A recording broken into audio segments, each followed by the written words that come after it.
आज हम देखने जा रहे हैं बेलनाकार समक्षेत्र प्रक्षेप विधि, जो कि बीए थर्ड ईयर के अंदर ज्योग्राफी की फाइल बनाने में काम आती है, जिसकी यह सीट फर्स्ट है, जिसकी विधि है बेलनाकार समक्षेत्र प्रक्षेप विधि, जिसका क्वेश्चन आप पढ़ सकते हैं, जिसका RF 1:35 करोड़ मापनी एवं 30 डिग्री अंतराल पर समन्सार का मानचित्र बनाने के लिए एक बेलनाकार समक्षेत्र प्रक्षेप रचना कीजिए।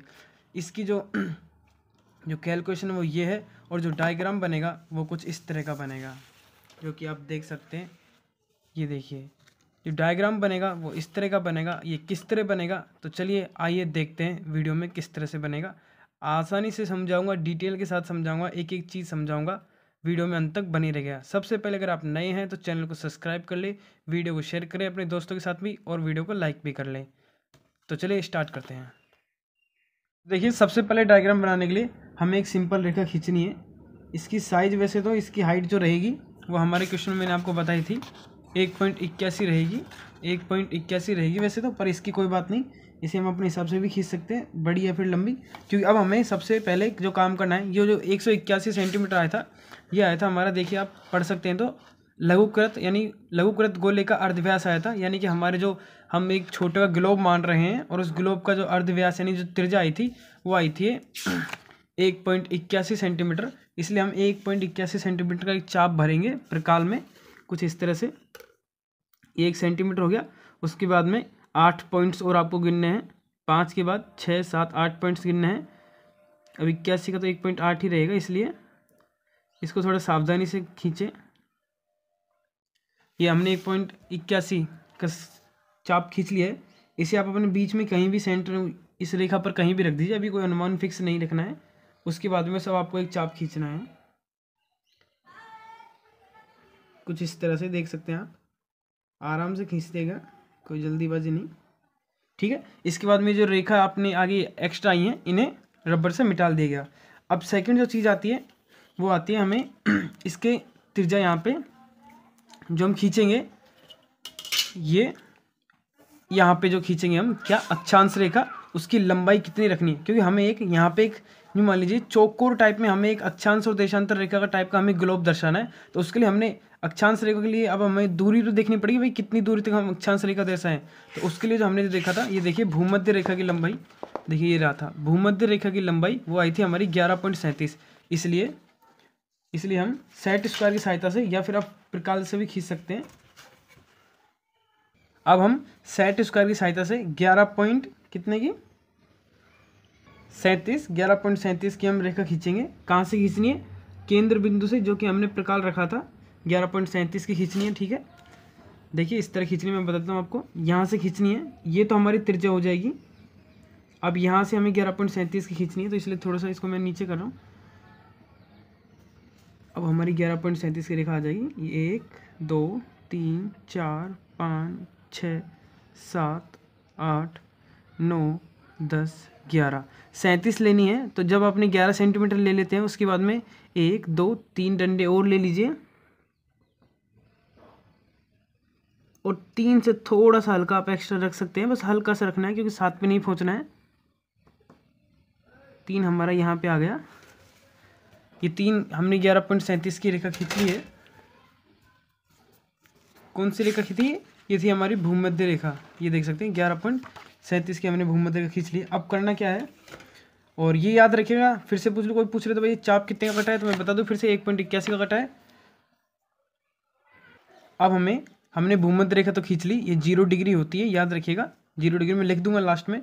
अब हमें और अक्षांश रेखा लिखने के लिए हमने डिग्री का जो अंतराल है वो कितना है, अक्षांश डिग्री का, अक्षांश का अंतराल, वो देखिए हमें क्वेश्चन में दे रखा था 30 डिग्री अंतराल। कितना था, 30 डिग्री। अब आपको दिख रहा होगा। तो बस अब आपको यही करना है, इस अर्धव्यास के अंदर 30-30 डिग्री के आपको कोण काटने हैं। आपके पास छोटा प्रकाल हो तो उससे खींच लेगा, ये बड़ा है थोड़ा। जैसे फर्स्ट 30 का यहाँ, 30 का यहाँ, फिर 60 का यहाँ, 60 का यहाँ, 30 का यहाँ, 90 का यहाँ अपना आ रहा है, थोड़ा सा मिस्टेक दिखा रहा है, और 30 का यहीं खींचेंगे, और 60 का यहाँ, ये रहा। ये बड़ा प्रकाल है, ये बड़ा प्रकार है इसलिए अब आपको जो छोटा चांदा होगा आप उससे खींच लीजिएगा। अब मुझे केंद्र से मिलाना है। अभी मैं आपको अभी समझ में आ जाएगा, 1 सेकंड बस।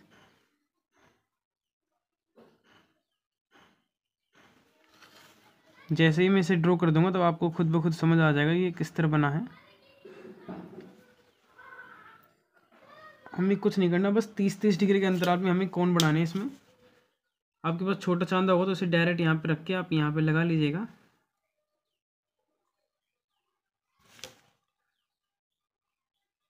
बड़ा चांदा है तो भी आप इस तरह कर सकते हैं, जिस तरह मैं कर रहा हूँ, दूर टिक लगा के फिर केंद्र बिंदु को मिला के और उस टिक को मिला के ये हमारे 30-30 डिग्री पे हमने कोण काट लिए हैं।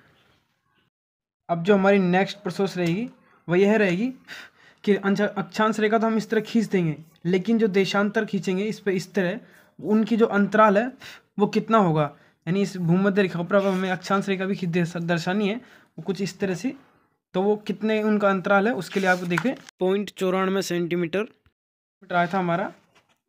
देशांतर रेखाओं के बीच की दूरी का अंतराल 0.94 सेंटीमीटर, यानी कि 1 सेंटीमीटर से भी कम का हम चाप भरेंगे।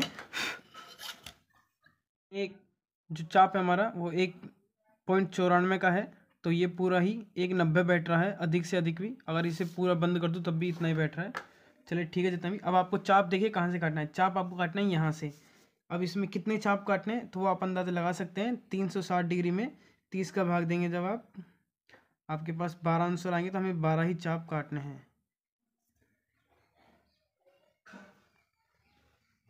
कुछ इस तरह से आपको चाप काटने हैं, पूरे 12 चाप, जिस तरह मैं काट रहा हूँ देखिए। नेक्स्ट चाप के ऊपर आपको रखना है और फिर काटना है, फिर नेक्स्ट को ऊपर रखना है और फिर काटना है। इसी तरह पूरे 12 चाप काट लेने हैं आपको। अब आप देख पा रहे होंगे मैंने पूरे 12 चाप काट लिए हैं। जो 12वां चाप कटेगा हमारा वो लास्ट इस रेखा के लास्ट पॉइंट पर कटेगा, जो कि हमारी रेखा थी, आपको पता हो तो 11.37 की थी, जो कि हमारी भूमध्य रेखा की लंबाई है। अब हमें इस पर देशांतर रेखा खींचनी है। उसकी ऊंचाई कितनी रहेगी, यानी कि जो इस तरह हमें खींचनी है, इसे बॉक्स को बंद करना है, वो देखिए वो रहेगी 1.81 सेंटीमीटर की त्रिज्या थी, तो इसका डबल कर देना है, 1.81 नीचे और 1.81 ऊपर, तो ये आ जाएगी हमारी 3.62 सेंटीमीटर। तो कुल आपको 3.62 खींचनी है, 1.81 इधर और 1.81 उधर।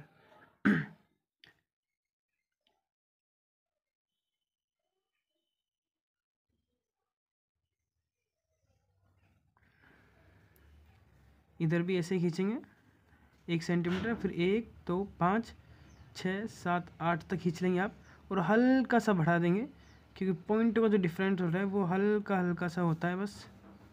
अब आपको करना कुछ नहीं है। जो हमारी, अब आपको जो यहाँ से इसे मिला देना है, ठीक है। इस वाले पॉइंट को यहाँ से देख लीजिएगा, अब प्रकल का कोई काम नहीं है। ये वाला पॉइंट से इस रेखा को मिला देना है यहाँ पे। ये क्यों मिलाना है क्या है ये अभी पता लग जाएगा आपको अभी 1 सेकंड में, जब मैं इसका डिग्री को लिखूँगा। ये हमारा बिल्कुल इस तरह से आपको मिला देना है।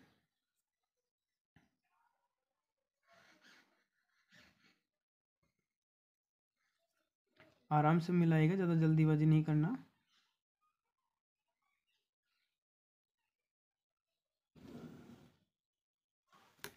इस तरह से हमारा ये मिल जाएगा। अब आपको अक्षांश रेखा खींचनी है, लेकिन सबसे पहले हम देशांतर रेखाएं खींच लेते हैं। अक्षांश और देशांतर दोनों आप सेट स्क्वायर से खींचिएगा। सेट स्क्वायर कुछ इस तरह के होते हैं, इनसे क्या होता है, रेखा सीधी खींचा जाती है, टेढ़ी मेढ़ी होने के चांस बहुत कम होते हैं। अब देखिए किस तरह से खींचनी है आपको। जो पहला पॉइंट था उसके ऊपर इस तरह से आपको रेखा खींचनी है, अक्षांश रेखा, देशांतर रेखाएं। ये हम देशांतर रेखा खींच रहे हैं, ठीक है। इस तरह से आपको मिलाना है। इसी तरह आपको धीरे धीरे सारी रेखा खींच लेनी है। फिर से मैं दिखा देता हूँ आपको, एक लकीर और एक देशांतर रेखा और खींच के नेक्स्ट पे आ जाते हैं। अगर आपके पास सेट स्क्वायर नहीं है तो कोई बात नहीं, आप स्केल से भी खींच सकते हैं। सेट स्क्वायर से बस ये होता है कि रेखा हमेशा सीधी खींचती है। इसी तरह से आपको पूरी 12 की 12 खींच लेनी है। ये देखिए कुछ इसी तरह से आपको पूरी पूरी देशांतर रेखाएं खींच लेनी है। अगर आपको कन्फ्यूजन रहता है कि देशांतर और अक्षांश में, कन्फ्यूजन रहता है कि देशांतर, देखिए जो सीधी होती है वो देशांतर होती है और जो आड़ी होती है वो अक्षांश रेखाएं होती है। अगर फिर भी आपको कन्फ्यूजन रहता है तो मैं आज एक आपको ट्रिक बता दूँ, कभी ज़िंदगी में नहीं भूलेंगे। अक्षांश हम कुछ इस तरह से लिखते हैं, तो अक्षांश को कुछ इस तरह से लिखिए। तो अक्षांश रेखा है इस तरह की हो गई। देशांतर किस तरह लिखते हैं हम, तो देशांतर का जो द होता है इसको सीधा लंब खींच लीजिए, ये देशांतर रेखा हमारी हो गई। तो अब आपको हमेशा याद रहेगा अक्षांश और देशांतर किस तरह से होती हैं।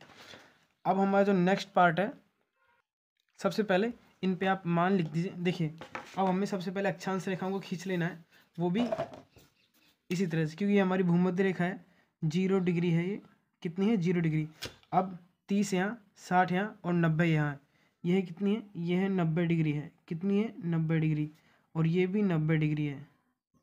अब हमें इन अक्षांश रेखाओं को इस तरह से मिलाना है। मैं आपको अभी दिखाता हूँ, एक सेकंड बस। आप स्केल से भी खींच सकते हैं और नहीं तो आप सेट स्क्वायर की भी हेल्प ले सकते हैं। सेट स्क्वायर से फ़ायदा ये होता है कि आपकी रेखा कभी गलत नहीं होती। आप इस डिग्री पे रखिए, लेकिन मेरा, और अगर आपके पास सेट स्क्वायर नहीं तो आप स्केल से मिला सकते हैं कुछ इस प्रकार। आपको इस पॉइंट पे रखना है और यहाँ पे मिला देना है। ये हमारी अक्षांश रेखाएं हैं जो इस तरह से आएंगी। इसी तरह से ये तीनों मिला लेना है आपको। अभी दिखाता हूँ, देखिए इसी तरह हम सेकंड को भी मिला लेंगे।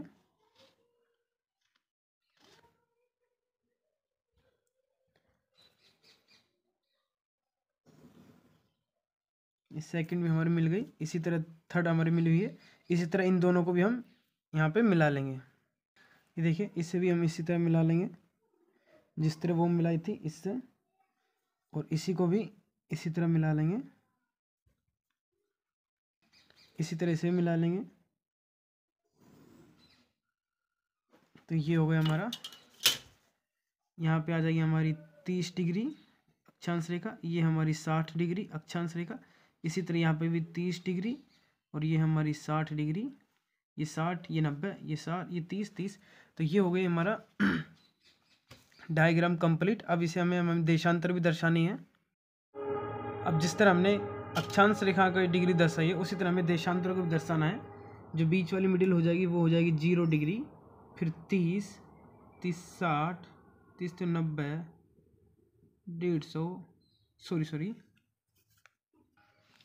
30, 60, 90, फिर 120, फिर 150 और फिर ये हो जाएगी हमारी 180।